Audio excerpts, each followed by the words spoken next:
Assalamualaikum warahmatullahi wabarakatuh. Alhamdulillah. Salatu wassalamu ala rasulillah. Amma ba'd, kaum muslimin yang dirahmati Allah subhanahu wa ta'ala. Sepertinya bisnis kuburan palsu ini masih sangat menjanjikan kaum muslimin, ya. Mengingat masih banyak sekali umat Islam yang bisa dibodoh-bodohi dengan doktrin-doktrin yang sesat dan menyesatkan, terutama doktrin-doktrin pengkultusan terhadap orang-orang yang mereka anggap soleh, kaum muslimin, ya. Orang-orang yang dianggap soleh yang masih hidup, ya, didoktrin supaya kaum muslimin mengkultuskan mereka, menganggap mereka ini barokah, menganggap apa saja yang berkaitan dengan orang-orang yang dikultuskan tersebut itu barokah, kaum muslimin. Ya, sampai dicium-cium kakinya, sampai bekas minumnya dijadikan rebutan, ya, bekas duduknya dicium-cium. Bahkan ada yang sampai rela mengeluarkan fulus yang banyak demi untuk mendapatkan sekedar siwak bekas dari seorang yang mereka kultuskan sebagai orang-orang yang soleh, ya, sebagai orang-orang yang punya nasab yang baik, ya, sebagai orang-orang yang mereka anggap wali dan sebagainya, kaum muslimin. Begitu juga dengan orang-orang yang mereka anggap soleh yang sudah meninggal dunia. Mereka anggap kuburannya itu penuh barokah. Sehingga tidak sedikit kita lihat, ya, kuburan-kuburan yang dianggap barokah itu dipromosikan oleh para tokoh-tokoh agama, ya, supaya kaum muslimin datang menziarahi, ngalap barokah di kuburan-kuburan tersebut. Bahkan ada kuburan-kuburan yang jelas-jelas itu kuburan palsu, tapi masih juga sampai sekarang masih banyak diziarahi kaum muslimin. Ya, semisal makam Syekh Jumadil Kubro, kaum muslimin. Itu makam satu orang, tapi ada di berbagai tempat. Itu kan jelas-jelas makam palsu, kaum muslimin. Ya, kalau ada yang benar kan cuma satu. Nggak mungkin satu orang punya kuburan 3, 4, 5 dan sebagainya. Kan nggak mungkin. Ya, kalau benar ada yang benar itu kuburan Syekh Jumadil Kubro, harusnya kan cuma satu tempat. Ya, ini ada di beberapa tempat dan itu rame diziarahi oleh kaum muslimin. Itu kan akibat doktrin-doktrin pembodohan dari para tokoh-tokoh agama, kaum muslimin, ya.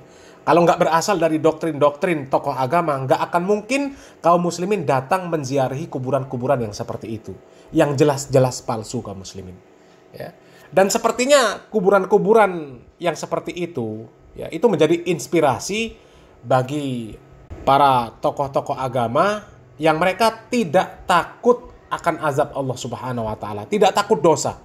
Ya, akhirnya di berbagai tempat mereka membuat kuburan palsu. Dan jelas tujuannya itu adalah untuk bisnis, untuk mengeruk uang kaum muslimin, terutama kaum muslimin yang berhasil mereka doktrin dengan doktrin-doktrin pembodohan, ya. Ini ada berita yang viral, kaum muslimin. Di Cianjur ada 8 kuburan palsu, kaum muslimin. Nggak main-main. Ada 8 kuburan yang dinyatakan palsu dan akhirnya dibongkar oleh pemerintah setempat, kaum muslimin, ya. Musibah yang seperti ini, kaum muslimin. Coba kita simak beritanya, kaum muslimin. Kita ke berita lainnya, pemirsa. Ini ada 8 makam keramat palsu di wilayah Cianjur, Jawa Barat yang dibongkar oleh warga dan aparat setempat. Warga ini resah keberadaan makam palsu ini disinyalir untuk menyesatkan orang dan tentunya mencari keuntungan bagi beberapa pihak. Ya, sebenarnya kuburan-kuburan yang dikeramatkan ya semuanya seperti itu, ya. Tujuannya adalah untuk kepentingan-kepentingan perut para tokoh-tokoh agama yang mereka yang nggak takut dengan ancaman Allah Subhanahu wa taala, nggak takut dosa, ya. Kuburan pun dijadikan bisnis untuk mengeruk uang kaum muslimin, ya. Itu pembodohan kaum muslimin, ya. Dengan modus barokah. Kuburan mana yang mengandung barokah? Kalau ada kuburan yang mengandung barokah, itu sudah pasti itu kuburannya Nabi Muhammad SAW dan kuburan para sahabat radhiyallahu anhu majma'in. Ya, sudah pasti. Ya. Tapi coba, nggak ada sejarah para ulama salafus soleh mereka mengagung-agungkan kuburan Nabi Muhammad SAW. Nggak ada. Bahkan Imam Malik rahimahullah, ya, beliau itu mengajar di Masjid Nabawi, di mana di komplek tersebut ada makam Nabi Muhammad SAW. Tapi ada nggak kisah Imam Malik rahimahullah mengajak jamaahnya, mengajak kaum muslimin untuk ngalap barokah, untuk mengagung-agungkan kuburan dari Nabi Muhammad SAW tersebut? Nggak ada, ya, nggak ada. Ya karena memang nggak ada kuburan yang mengandung barokah, itu nggak ada. Ya nggak ada. Kalau kuburan diagung-agungkan, itu sudah alamat. Itu adalah bisnis. Ya. Bisnis para tokoh-tokoh agama yang mereka membodohi kaum muslimin. Ya, coba kita lanjut lagi videonya kaum muslimin. Ya, warga serta aparat desa ini didampingi TNI dan juga kepolisian langsung membongkar 8 makam keramat palsu di Kampung Baru Limus, Desa Cikancana, Kecamatan Sukaresmi, Cianjur, Jawa Barat. Untuk memastikan isi dari makam tersebut, warga membongkar tumpukan batu yang ada di atas makam.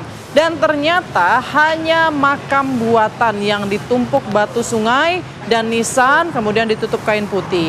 Di makam tersebut, warga tidak menemukan ada liang lahat yang berisi jenazah. Nah coba kaum muslimin ya, alhamdulillah yang seperti ini terbongkar kaum muslimin. Ya, kalau nggak terbongkar, ini bakal rame kaum muslimin. Meskipun itu kuburan palsu. Ya, hanya batu-batu ditumpuk-tumpuk, ya, kemudian dibuatkan seperti batu nisannya dibungkus dengan kain putih, sudah. Ya, para kiai, para tokoh-tokoh agama tinggal ngarang-ngarang cerita tentang penghuni kubur itu dulunya adalah seorang wali, karomahnya seperti ini dan seperti itu. Ya, kemudian kaum muslimin didoktrin. Ya, dengan doktrin yang macam-macam, doktrin pembodohan, kemudian diajak ziarah, mengeluarkan fulus-fulus mereka. Jamaahnya nggak sadar, ya.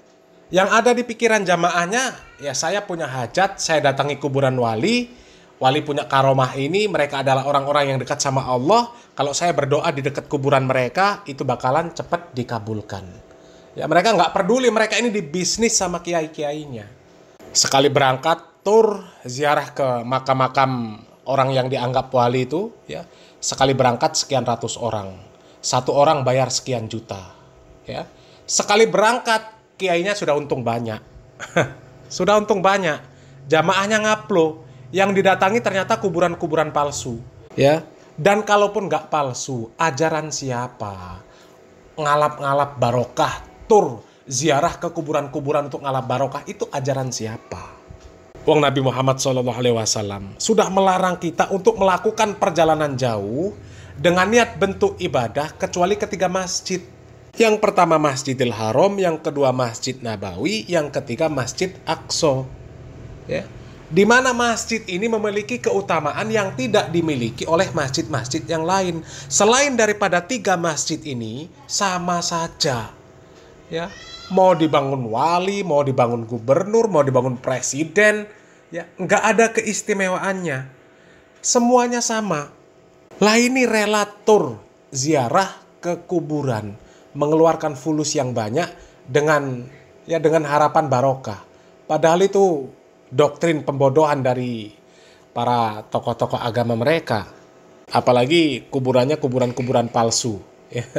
Cuma batu ditumpuk-tumpuk, ya. Dibuatkan seperti batu nisan, dibungkus dengan kain putih. Jadi kuburan. Jadi lahan bisnis. Ya. Jadi ATM.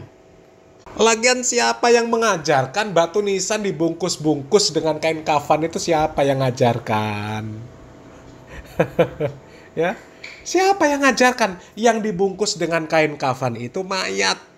Bukan batu nisan. Ini batu nisan dibungkus. Innalillahi wa inna ilaihi rajiun.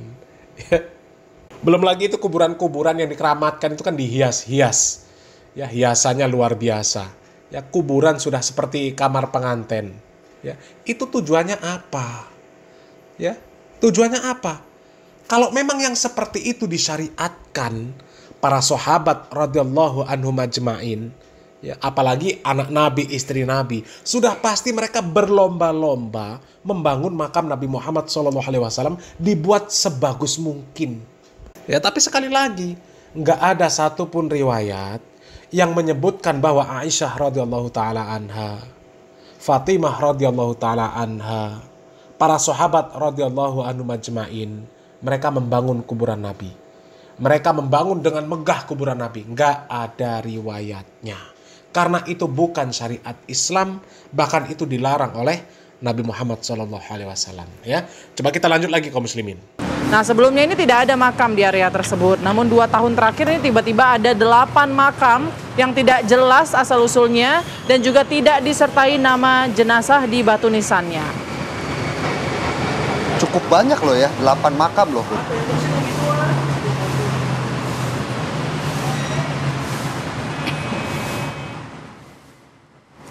Iya, ini sudah 2 tahun ya makam ini muncul. Apakah tidak ada muncul pertanyaan pada saat 2 tahun yang lalu oleh warga sekitar, kok tiba-tiba ada makam begitu ya? Setelah 2 tahun baru kemudian mereka membongkar gitu. Kita tanyakan langsung ke Kades Cikancana. Ada Pak Nanang. Selamat pagi Pak Nanang. Pagi. Baik, Pak Nanang, kenapa setelah 2 tahun baru dibongkar Pak Nanang? Sebelumnya apakah warga tidak curiga? Ini kan gini, kita ucapkan Assalamualaikum dulu ya. Terima kasih. Assalamualaikum warahmatullahi wabarakatuh. Alhamdulillah kami Kepala Desa Cikancana, Kecamatan Sukarmi, Kabupaten Cianjur, bisa diwawancara dengan TV One. Terima kasih. Jadi asal-usulnya begini, secara singkat aja ini. Asal-usulnya warga masyarakat laporan, mungkin gitu ya Bu. Sama Pak Binmas, Pak Lurah juga tahu dari Pak Binmas gitu kan. Alhamdulillah itu. Jadi warga masyarakat nggak langsung ke Pak Lurah, dari Pak Binmas melaporkan. Alhamdulillah ini kejadiannya kurang lebih 2 tahun kan ya masalahnya. Waktu itu kami udah musyawarah ketua MUI sama lembaga BPD, LPM Karang Taruna gitu ya, masalahnya udah itu dicek, ternyata kami udah turun ke lapangan, betul. Bahkan makam tersebut itu kan banyak. Sebetulnya di situ yang diakui dengan warga masyarakat itu hanya satu, namanya Eyang Sawadah gitu kan. Saya sampai pertanyaan, ini siapa yang bikinnya gitu kan, katanya Ustadz Duduh gitu kan waktu itu. Nah di situ saya tanya, dasar apa makam satu jadi banyak ini gitu kan, yang lainnya dasarnya dari irafa atau dari mimpi. Oh kalau mimpi kok bisa dipercaya gitu ya, masalahnya di situ. Nah saya kaget, diamkan aja. Setelah itu banyak orang penjara dan itu yang masalahnya ke situ. Setelah itu saya backup, tidak ada ya lagi yang penjara Bu, masalahnya seperti itu. Kami tegas sebagai pemerintah desa karena itu kewajiban. Kita juga tanggung jawab di akhirat itu ya, namanya dosa masalah penyesatan ke warga masyarakat. Itu selama 2 tahun diam Bu. Tiba-tiba karena saya kesal gitu ya, muncul lagi, bikin lagi di perbatasan Desa Cikancana di tanah perkebunan makam baru gitu kan, masalahnya itu sama itu. Kok gara-gara ini saya stop di Desa Cikancana, di sini tidak bisa aktivitas di Desa Cikancana gitu kan ya, bikin lagi. Makanya saya undang semua rekan-rekan media, saya ucapkan terima kasih pertama dari pihak media gitu ya, dari Pak Kapolres, itu untungnya dari media jadi viral. Ya, saya juga sampai diundang dengan Pak Kapolsek, Pak Kades, katanya ini ada untuk pertanyaan masalah tentang makam. Dari mana? Dari Polres. Ya, itu untung, terima kasih banyak. Dari rekan-rekan media bisa viralkan saya sampai menantang ke pihak media. Waktu diwawancara di makam itu, silakan Anda mewawancara saya, tapi Anda bikin viralkan kalau jadi media. Kalau Anda tidak berani memviralkan ini, jangan menjadi wartawan. Itu saya sampai bicara begitu kan, itu masalahnya. Alhamdulillah. Pak Nanang, ini yang membangun makam palsu ini berapa orang Pak Nanang? Gitu ya, masalahnya Kapolsek, Camat gitu ya, dan Ramil gitu, MUI kecamatan seperti itu. Alhamdulillah itu ya diadakan musyawarah gitu kan. Ya, Pak Nanang, mohon maaf saya potong Pak Nanang. Pertanyakan, semua juga ditanya dengan Pak KBO dari Polres. Saya ucapkan terima kasih Pak KBO. Kalau tanpa masalahnya dukungan dari Polres itu tidak mungkin bisa selesai atau ya kapan saja mungkin berlarut-larut gitu ya masalahnya itu. Alhamdulillah. Baik Pak Nanang, apakah yang membangun makam ini hanya 1 orang atau ada berapa orang Pak Nanang? Yang membangun makam palsu ini ada berapa orang Pak Nanang? Yang membangun itu kalau warga kita mah hanya 3 orang, kalau nggak salah 4 orang gitu ya, itu yang membantu gitu kan. Oke, itu di 2 lokasi yang berbeda juga sama ya? Orang yang sama ya Pak yang membuat makam palsu lainnya? Ya, tapi ini yang bikinnya Pak Ustadz, yang dari mana? Kan dari Cualen gitu ya, satu. Yang Ustadz satu lagi dari Padarincang, Bu, begitu. Jadi 2 Ustadz ini ya, itu Ustadz gadungan gitu kan ya masalahnya. Yang mencemarkan nama baik Ustadz gitu. Masih untung belum digeruduk dengan Ustadz-Ustadz yang lain. Oke. Baik, Pak Nanang, mungkin bisa dijelaskan juga kalau memang ada pihak-pihak yang diuntungkan, ini pihak-pihak siapa yang diuntungkan dengan adanya makam palsu ini, Pak Nanang? Ya tadinya kan begini, mungkin Pak, masalah diuntungkan belum ada, keburu kejegal dengan kami gitu ya. Tadinya kan biasa, mungkin kayak yang makam-makam yang lain, yang udah jelas di sini kita di Pemijahan, kan gitu ya, di sini dekat-dekat kita Karamat juga, misinya Kang dalam Cipunul itu saya juga masih keturunan itu ya, cucu gitu ya, Kang dalam Cipunul. Ada salsilahnya, ini nggak ada salsilahnya. Gitu kan. makam satu ditata. Jadi mesinnya jadi berapa tuh? Jadi 8 yang palsunya gitu kan. Nah itu. Oke, baik Pak Nanang, terima kasih. Ya, kalaupun itu perbuatan orang yang mengaku ustadz, ya, dan tentu itu bukan ustadz dari kalangan Wahabi kaum muslimin ya. Dan yang tertipu pun juga bukan dari kalangan jamaah orang-orang yang disebut Wahabi. Dan tadi ada sempat pertanyaan, ya, kenapa masyarakat kok nggak bertanya-tanya? Kok bisa tiba-tiba ada kuburan? Ada kuburan yang dianggap keramat, kuburan orang yang dianggap sebagai wali, sebagai orang soleh, ya. Ya masyarakat hal-hal yang seperti itu ya mereka nggak akan tanya. Karena memang sudah doktrin dari para pembesar-pembesar mereka itu, pokoknya apa saja yang dikatakan oleh kiai, apa saja yang dikatakan oleh ustadz, apa saja yang dikatakan oleh Gus, apa saja yang dikatakan oleh Habib, manut saja. Ya, makanya masyarakat nggak bertanya. Masyarakat hanya manut kepada orang-orang yang mereka anggap sebagai tokoh agama. Kalau sudah tokoh agama yang mengatakan di sana ada kuburan wali, namanya wali fulan, punya karomah ini dan itu, ya disebutkanlah cerita-cerita khurafat, ya jamaahnya diajak ziarah, manut, ya nggak tahu mereka padahal di bisnis, dibodohi oleh para tokoh-tokoh agama mereka kaum muslimin, ya pokoknya semua kuburan-kuburan yang dikeramatkan itu bisnis kaum muslimin, ya lihat saja. Bisnis tour ziarah wali, kemudian di sana ada kotak-kotak infaknya, uangnya lari kemana kaum muslimin? Ya ke pengelola-pengelola kuburan-kuburan yang mereka anggap keramat tersebut kaum muslimin, ya. Dan sepertinya kaum muslimin harus menyimak penjelasan dari Ustadz Yazid yang satu ini kaum muslimin, ya, supaya mereka tidak mudah dibodoh-bodohi oleh tokoh-tokoh agama mereka, ya. Mudah-mudahan bermanfaat. Salam waras, salam akal sehat, barakallahu fikum. Wassalamualaikum warahmatullahi wabarakatuh. Artinya orang yang paling sesat di muka bumi adalah orang-orang yang berdoa meminta kepada Allah. Kenapa mereka masih minta? Di Indonesia ini masih banyak gak orang yang berdoa meminta kepada Allah? Banyak. Mereka datang ke kubur-kubur yang dianggap kubur wali songo, dan kuburan yang dianggap keramat oleh mereka, kuburan yang kata mereka mengandung barokah. Nggak ada dalam Islam kuburan yang keramat, kuburan mengandung barokah, nggak ada di muka bumi, tidak ada sama sekali, nggak ada. Kemudian mereka datang ke sana. Seandainya mereka orang soleh, betul orang soleh, nggak bisa mereka mengabulkan doa. Nggak bisa. Mereka mendengar pun nggak bisa. Seandainya mereka mendengar kata Allah, nggak bisa menjawab. Kan di sini Allah sebutkan di sini, man la yastajibu lahu, nggak bisa menjawab, nggak bisa mengabulkan sampai hari kiamat. Makanya kebodohan yang paling bodoh dan kesesatan yang paling sesat orang-orang yang datang berbondong-bondong ke kubur para wali untuk minta di sana. Kalau ziarah kubur boleh, perhatikan ini, jangan salah paham. Tolong perhatikan, dengarkan baik-baik, jangan salah paham. Kalau ziarah kubur ke kuburan kaum muslimin boleh, dianjurkan oleh Nabi Muhammad SAW. Ziarah kubur ke kuburannya pemakaman kaum muslimin boleh, sunnah, dianjurkan oleh Rasulullah SAW. Kata Nabi, kuntu nahaitukum an ziyaratul kubur fazuruha fa inna tudzakirukumul akhirah. Kata Nabi, aku pernah melarang kalian untuk ziarah kubur. Sekarang boleh kamu ziarah kubur, karena ziarah kubur mengingatkan kalian kepada akhirat. Dan yang lain disebutkan bahwa ziarah kubur mengingatkan kalian kepada kematian. Ziarah kubur kaum muslimin boleh, tapi ziarah kubur yang dilakukan oleh mereka ini, datang ke kuburan wali dengan niat kuburan itu mengandung barokah, bahwa orang itu soleh, suci, bisa mengangkat doa mereka ke langit kepada Allah sebagai tawasul. Mereka minta, ada yang menjadikan mereka sebagai wasilah kepada Allah, ada yang menjadikan mereka sebagai syafaat kepada Allah, ada yang mereka menjadikan mereka sebagai Tuhan yang mereka minta kepada penghuni wali, penghuni kubur itu. Ini kenyataan yang dilakukan oleh orang-orang yang ziarah-ziarah kubur ke kuburannya para wali.